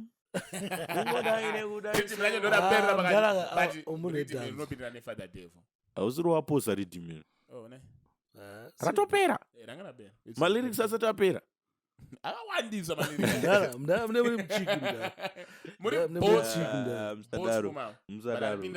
amenongoma rikutovana uyu but atakada tichaimbe song iyoyo rukonochi handihanzi kushow inozodhimandwa abatezangoti mumazuva ekumashure taimboimba Father Devil testimony mutenga makanda disclaimer ndozorwa necopyright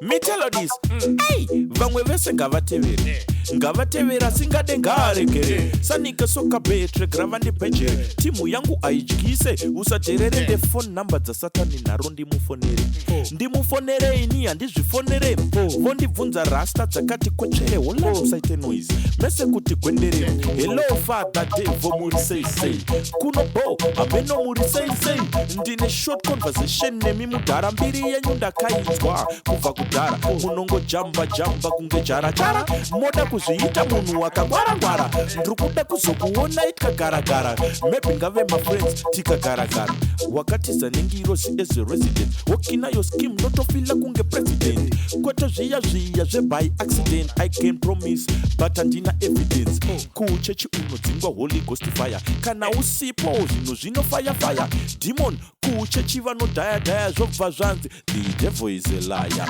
I hate une link up nemari yes mageto youth toda hook up nemari but unetumwa dused singalaike if you were my friend but my troubles were shy ndiri kuda short meeting newe underground zvimwe tingaite tumadealing newe underground buku rakanzi Holy Bible tiri underground toverenga from Genesis to Revelation underground Father Devil hello phone yauchadaira hello you know see me tell no ndiri bad kunge Lucifer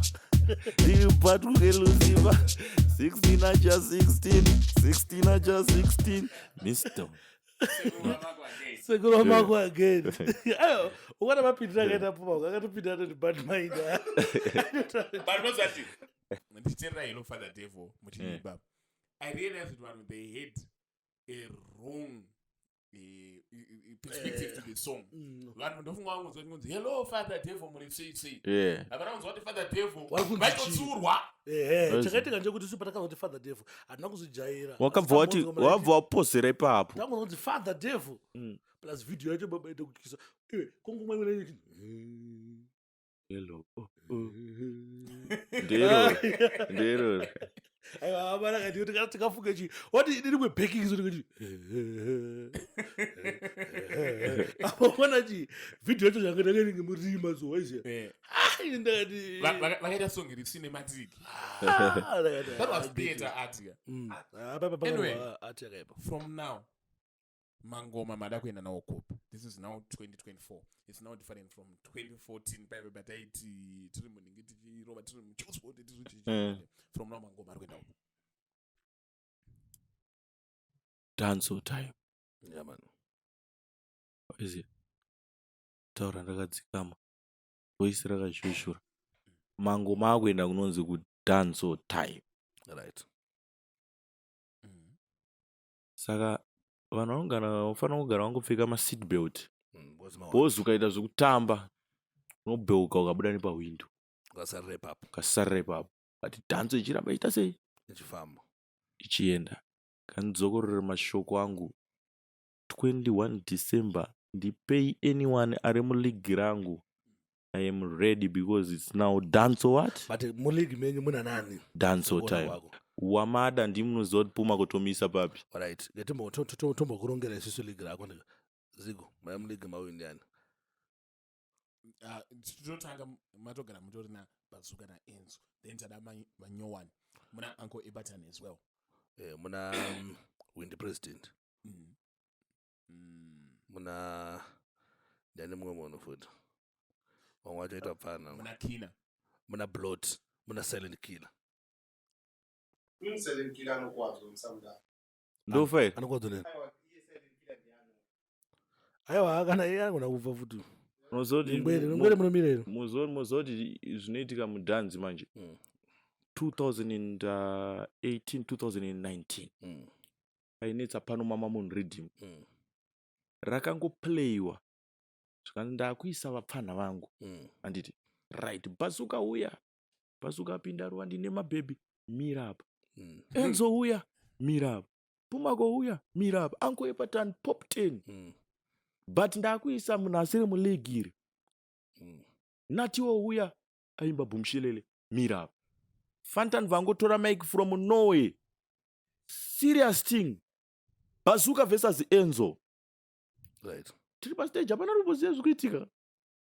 Vakweshana vaimira pa stage.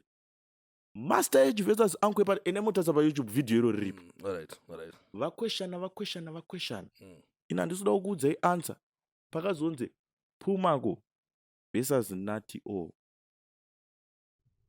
Right. Video ripo ndimuchataura mega kuti Pumacol akarohwa here but on a normal basis mukataura izvezvi kuti Pumacol naNati-O handiti maanza mugona munoona Nati ari kumberi but ndo same zvanga zvingori ipapo ndandetuma song inakente kuti Nati-O akarohwa because dai makarohwa mamusingambozvitaura hazvina basa nyange vakandirova ndendamboshinga ndiri papo ndoshinga ndiri papo danso ndeyekuklasha ende vanhu vese vari apa vanonzwisisa culture yedhiri zvekuti dai vakangonzwa wedhi rekunzi Bazooker versus tese tasati taimba tatakutonyunga kuti pakuitwa mavesas apa ndakushayika but takaramba tiripo because we know nekunzwisisa culture yedhiri. Ndopfungwa dzisina vamwe wako vanofunga kuti akarira sitekatakatasiyanika atori mlevel rekuti achatogoswedera DJ Sparks ndachibati culture yedhanzo mudhara ndengobudikira wakangorowa mangoma culture yedhanzi ndosaka budikira wakarowa mangoma alright hatikwanise kukompea dhanzi nedhanzi rakamanyiswa vanhu kurasecolours nasoldier love kucity sport aiziya ndo culture yedhanzi. Saka izvezvi wamangochuza kuwina kana kuluza we are doing this for dance. Right. Tombokubaya pana vari kuuya mazuva ano. Ndati ndipeye ari muleague rangu. Pamwe pacho ndoba munozopedzera makuona vanhu vachiramba. Mune mavasaiza nekudherera. Plus unoitika chii kana munhu asiri muleague yako. Anenge angafeva kanenge achiitirwa nevanhu so saka bwezi wone mudhara pakona munopiwa kana kona ngale wapiwa kona ngale pamalevels acho ka kona ngale ndosvika katonenge angafeva kanenge achiiti kasoft sport nemafanzo ekuti hayo haabati amupana saka anenge kakunzwirwa tsitsi nemafanzo kanosvika inako kangonzi ngatiendesei uyu kumberi but dhiriro ndosaka uchizoona pandirobhigirana chippers manje they know waiziya kuti league iri ngatiri play rakadai waiziya hazvibatsire kuti nati ane let's say kana 8-9 years ari mutiri twati anomuti takukupa libo out of hard work yese yaisa 9 years yobva yangonzi yadhakwira paningrini but nati ukamupa munhu ari muligi rake ayanyodhipisa ndizvozvo waiziya akanzi adyiwa iringori dynamos necaps zvinowanika waiziya but dynamos ikazorohwa nemabhuzu ari kungobvawo zvawo kunana zim musicians kunana inonzi chiiko waiziya ipapo haibvume izvozvo waiziya saka anzani chamunobhoira ka ichoti inini ndiri geto youth mai nenchikuonai kuti muri kutsonyana kusimbisana mudzvanyi aiwa zigo aiwa ukanachi isusu tinonakirwa necourage yawo inaspaks hausi kuonekwa kutsunya ka notori mubingo but mabingo nomanzwisisa mai ndo anonyeba dhiri resa mabingo ndo anonyeba dhiri resa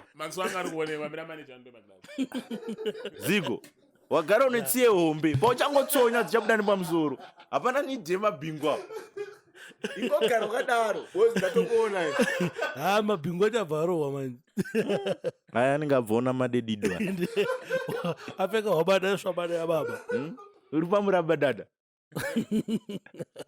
aiwa mudhara kam but let's do this for danso exactly ini ndonyaya yangu kuti pane zvimwe zvinoitirwa dhanzo kwete kuti zvinoitirwa zvaunoitira career yako but zvimwe zvinhu ngezvingoitirwa dhanzo but maartist emuno muzimbabwe anofila nga akuita zvinhu zvine musoro akune imwe level anofila kunge hamene kumwe kumberi kuda kuzoendwa hapamborina ukada mudhara kumberi kunenge kuchiendwa but kunoendwa nenzira iyoyo aiwa iwo maona anoita kumberi kwacho ka vanitake one day kati chazovaona kati vari kustates hapana ndimababa pahanzi pachiapa pakanonjera albhamu raiyo apo paalex apa ndipapapa papiko mongoenda kukaravhani kumasvingo kumanoimba moenda papi modzoka usiti ngoma modzoka moenda kuuk hapana ngatingoitei mangoma kuuk vanenge vachienda kuwembley stadium no inzanzo zviitika kuuk kake kuuk kake no tona mavidhio no zvine mavidhio handi mavidhio anobuda here tisaura kuuk aukaenda kuuk no oraiti ndikudzeni nokuuk ndakaenda payoutube ndezvechokwadi ndezvekunyeba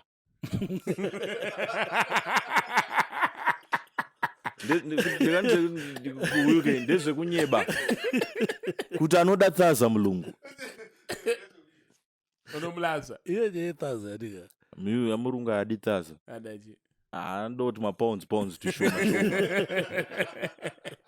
tishoma yakawandisa aingoda kuti mapounds tishoma totangodai ngona inini problem inoitika ndeyekudayo usiku yangaita kuzotora panyaya yemaartist we love maartist muno ndosaka tichitoita zvinhu zvakadayo otherwise mwasaita rimwe content tichitointerview kana maprofets kana ng'anga kana chii but for the love of music Pumacol tichitokutsomai we guys timbodayo timbofunga kuti hapana kungosimbisana maworks aise mboricho apa pachimboricho kuti tingosimbisana but mamwe maartist anoona nge amene kuda kuendwa andikuona kuti ange amene pluto ine kwada kuzonoimba ndikuona ngeka ane nyaya nemaartist ndo upapa ndakatsikitsira ndiani kwakanyatsokutadzira sparks maartist no ndikuti ini maartist ngatasei sparks no ndiani akakutadzira maartist mangani chingondipo 4 chete mazita mazita ndikwanisa kuzomataura because usarambe uchirova imbwa wakaviga mpini no ndoda ndichimbobudisa vana imbotara nyaya kalazi ezvo takagara pasi takataura nakalazi takunzwisana vision sikabasarana variko chitiudza vasara kuti tibatsiridzwe pandosangana nao nongoti mukoma zvikusiseyo zvaspark ngoti kana 3 maartist sofa kona chii maartist ese sparks unongokutya tiudze kuti ndiani nani uri kukwata here hausi kukwata urachitiudza wanhu akakuresverawo uri aiwa no enzo nyaya yekuti kapanapa ndeyekudayo haisi nyaya yangu kachita nyaya yedhanzo asi kuti nyaya yasparks chita but maybe imwe nyaya inenge iri nyaya inoda kuzosvika pakuita filter down manikunzi iri between andika iri between like mabloggers majournalist nevamwe vanhu vari mumedia ndika nemaartist Iwo kana kuti ma artist asubvuma kuuya ku podcast. Kwete ku podcast. Ipapa muna anonza muna Pumacol. No, kwete kuti podcast, nyaya si pa podcast chete. Nyaya ipa zvinhu zvakawanda zvinoita kuti mangoma aende kumberi. Anditi. No, inzwanzo ndikubatsire musana mataoni. Dakubatsira manager, usaite problem yefuti. Anditi. Nyaya ndeyekudayo. Pana zvinhu zvinofanira zvichiitwa. Wati ma artist anofanira kushandidzana zvakanaka nema journalist nemachi andika. Sezvikuitwa example yekuitwa between ana Uncle Muno Mutapa nema artist hip hop. I think vanhu vezimudhana vanofanira kutodzidza from that level yekushandidzana. Bo ndo zvinongoitwa ku States, ndo zvinongoitwa ku Jamaica, ndo zvinongoitwa kupi. But ma artist emuno mandika anotika nachirira. Do you know kushaini wewe nemunhu asina kana basa akati samadedido wewe. Unoziva leo zigwe wewe. Ungatoshainiwa na madedido chaiye kuti atorina kana dhiri. Ukunzwa? Otokushainira. But not kuti anogona kuzoita dhiri kumberi. Baigona kuti kushainira but iwo pamwe pacho zigwe wewe andika. Unoona kuti ukwanisa kutomutoro pane imwe level raari andika otoenda pane imwe level. But just because maybe ananga chipiwa sana nemabhebhe ake 2 3 mabhebhe madisini. Andikuona just because aita mbiri. But manager unoona ndikutaura but inyaya kuti isusu andika nema artist aya tofanira kushandidzana zvakanaka toenda kumberi. Ndo point yangu inini. Ina think nyaya ine mazona. No asi Sabisa mabingo. No ngoro amba maunzi. No, akanikanganisa asi madedido akaya nezuro. Waiziya? Madedido akaya nezuro ndakagana ndichikomba nenyaya yekudhara. Kubva kudhara. Zvimwe zvazvitirwa inini. Ndotozvona zvichitirwa kana even aniko zvichitirwa ma media house. Ndotozviona zvitoitirwa vamwe vanhu vasitombodi sparks. Andikuona. Inini I'm doing good. Inini I'm okay kaini. But kune vamwe vandotoona but fana vari kupusha. Hata good example ya anzanani yaitika pepe. Ya DJ na Master 8. Ine communication yakangotadzika waiziya. Maybe Deno matora akaita nyaya yacho akaona ngasaizwa achiti tisi my best podcast. Alright, rega ndidai so musati maenda kure. Kune munhu nemunhu ane character yake kana tazopa mberi paipe ndo tese patinoita ma artist. Waiziya? Pasekalaza ane character yake, Pumacol ane character yake, Master H ninga ane character yake. Anditi. Kune mumwe munhu wekuti hazvisi maari kuti apindure mubvunzo yeimwe mibvunzo yamunenge muchibvunza imi. Exactly. Pambacho imi muri kutoziyana muri kutsonyana. But munhu iye akwanise kuzodhabhura kana kuti azoona kuti vanhu vakundiitisa man. No, one interview. Wobva wamisa pakona so inini muziro andoita alright Master H ndikupindura on issue yake na Deni na ninga. Anditi. Master H haasi munhu wekuti anotaura. Munhu angori quiet so kuti unotogona kuti makatomira kuti mambo boy ere. But ndo zvatori. Saka chimutaurira aiswa pakona paipe pekuti akutanga onzi saka iwo apa waita seiko apa wakazodai apa wazodai. Waiziya? Akatadza kupindura munoita. Saka iwo mponda shuka rotoponda shuka ere. Mamisa pakona. Anditi. No. Saka vanotogara vatongoona kuti aiwa vanenge vasina kuvhaira. Was at the end of the day kuJamaica kune inonzi on stage yekuti ino ndo kunopushwa mangoma. Kune mfesi anenge ari ku UK anonzi aniko DJ we one extra. Waiziya? But kune vamwe vanoti vanotoenda mu UK but atikwanise kuvaona maJamaican. Shani B. Waiziya? Kune vamwe vanotoenda mu UK but atikwanise kuwana ma interviews avo because avadi zvekudzitenge mauchita ma freestyle uchita isei. Waiziya? No, ndikuti andika. Iwewe andika marambira aunoita ngasave nekusaiza. Ngave nekunzwisisa kuti ona boys ine so. Ndosaka tati chitudzo. What's kana ngochida kuita zvekunyarana nemakamera ka. Sparks double. Tsada umbonzwa from Pumacol.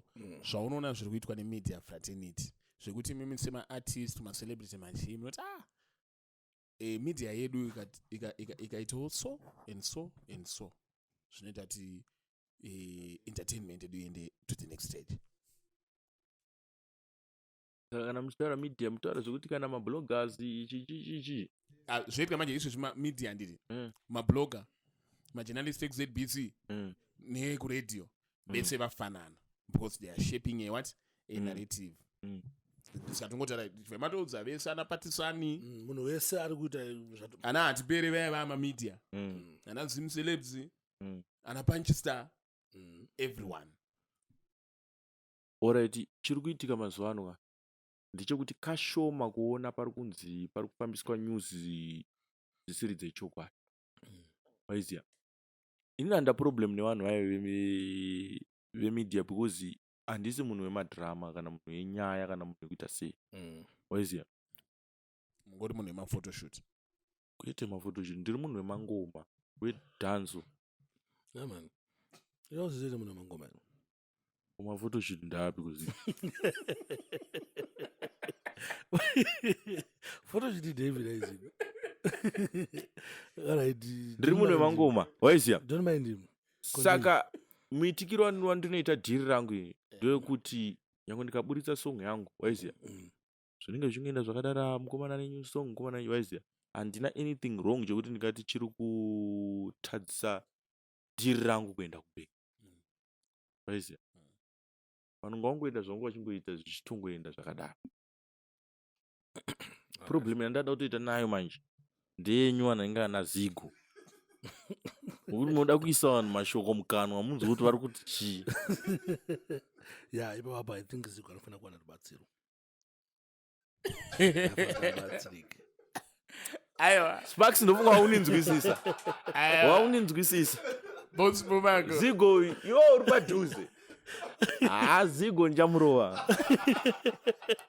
Waiziya Aiwa boss Pumacol, it was nice having you here.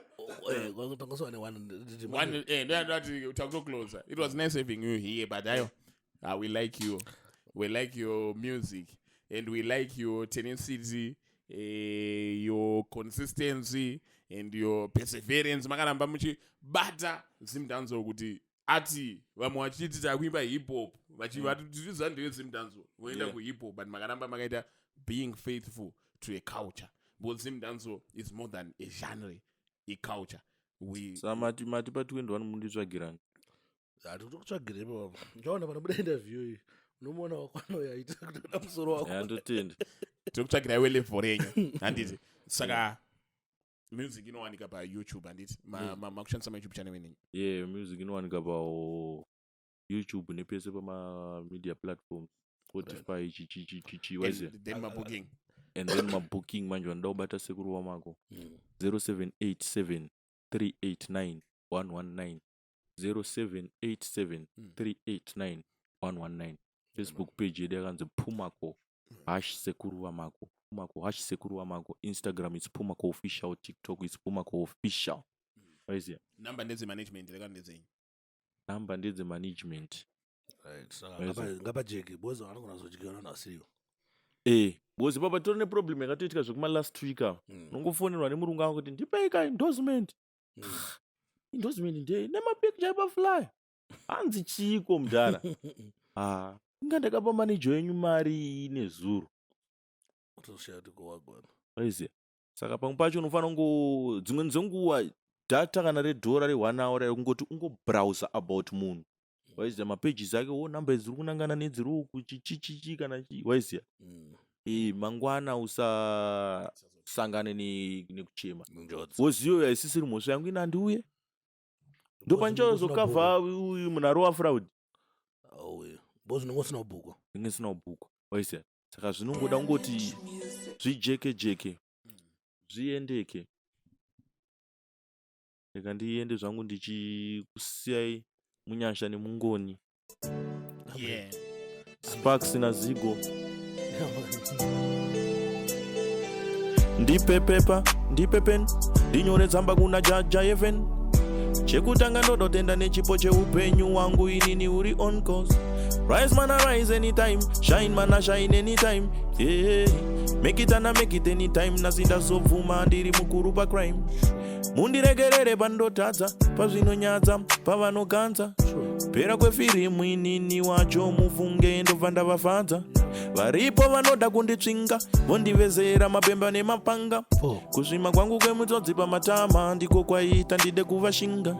Vanoda kundisveta strong, manje mera zvo ndakazvarwa ndiri strong. Strong already mana strong already. Chingoti ndiri stronger. Kana uri strong manje Sparks ka unofana kuziya kuti munhu ari pa next pako ana kuvimbika. Hazvina kutanga nhasi. Yeah man. Watch me.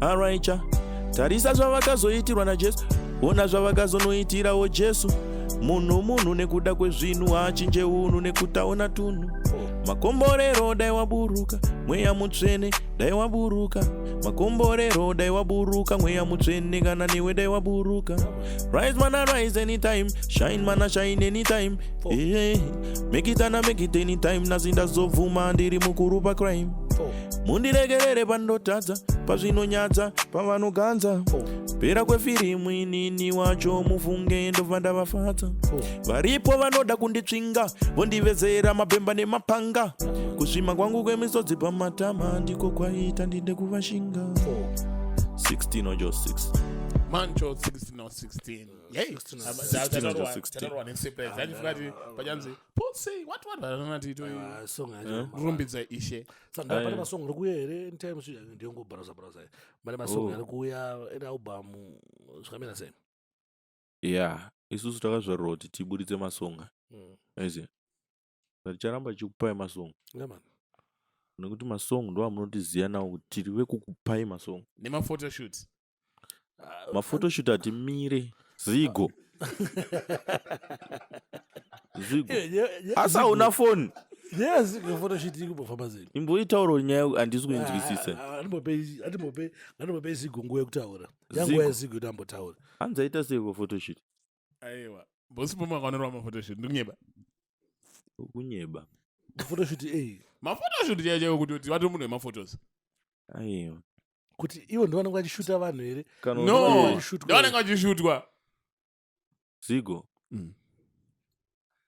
asi naye zigo brain dzako dzakanyatsoti kwetsvere inaithing hadzina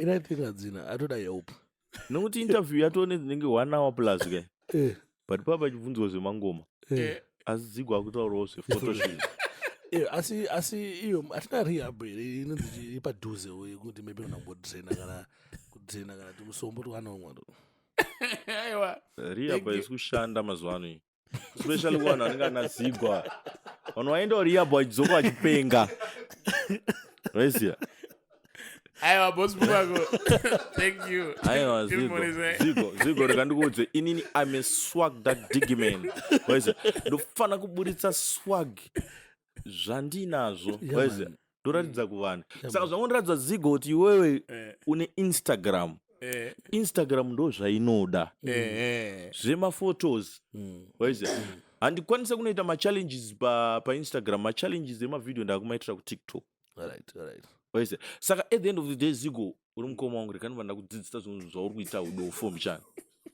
masocial media ane musikiro waakaitwa ukaonawo kuisa maphotos edrip kutwitter uri kunyeba dhiri zigo usashandise instagram chete chitarisawo kuti kune professional business kufacebook Pumacol wacho ari kuita sei waisa because ininayo hapana pandichazonotwitter painstagram hazvimake sense hapana panichazonoisa challenge patwitter kuti ndiri kuchallenge song nyowani inonzi siya mwana patwitter mafanizobata nyaya yake mukomana ari kuenda kufolowa kuinstagram ndokwanenge atona mafotos efoto ndakambomaona but andambofungidzwa kuti angaiunze nyaya ndopandinotaura kuti so far rehab nazigwa haishandi ada kubatsiridzwa notopesa vanhu anishamisika kuti tiaza tiri mageto etu but zigwa ari ngotaura maperseverance chakuti tuchirungurungu chii waiziya ega ndiyada kusiyanisa dhiri riri panapa kuti ndakusiyanisa dhiri so waiziya zigo uri mukoma wangu zigo apa ndakutaura serious zigo munhu ngabatsirikane mudara batsirika zigo ngabatsirikane aise nekuti uchazoinfluensa futi vanhu zvinhu zvisirizvo wambondoona ndakaposta photoshoot payoutube ini ye aiwa ndatsurika problem yabvirira kudhara inini ndichigara panapa Ndaona wakapfeka ma-headphones. Pamandipa ma-headphones. Yeah, man. Asi ndazvibvunza ndikati Zigo, tuiko tawakaisa munzeu? Uri webhendi here? Une zvauri kuda kunzwa? Une bhendi rauri kucommunicata naro here kuti kuna engineer ukuti mic idai? Kunge une tumamonita tauri kuda kunzwa? Ndopandatotanga kutoona problem yake. Mukomana nedambudziko. Ende kwana chi? I think kubva chaenda kumberi, chaenda nawo kumberi kangu. Wachadhila naye zvakanaka bora anenge abatsirika. Tatine dambudziko kumashure kweso. Ndongo abatsirika Zigo. Asi ndofunga pakauya ngwere panapo waibhiefa bozi ndinogona ngokukwapura no nengwere manje kona zvakaitika nengwere chingopinda zvatotadza kutonzwanana ipapo kuma apane panyaya volume so akabvunza ngwere kuti boy here zvangwere boy ipapo achibva anoidzikisa futi iwe kuidzikisa futi asi navo kuti bo Zigo uri mukoma wangu shandisa fungu chivhara program handichada kuti taure anything timboona kuti wakushandisa pfungwa here chivhara program. Yeah.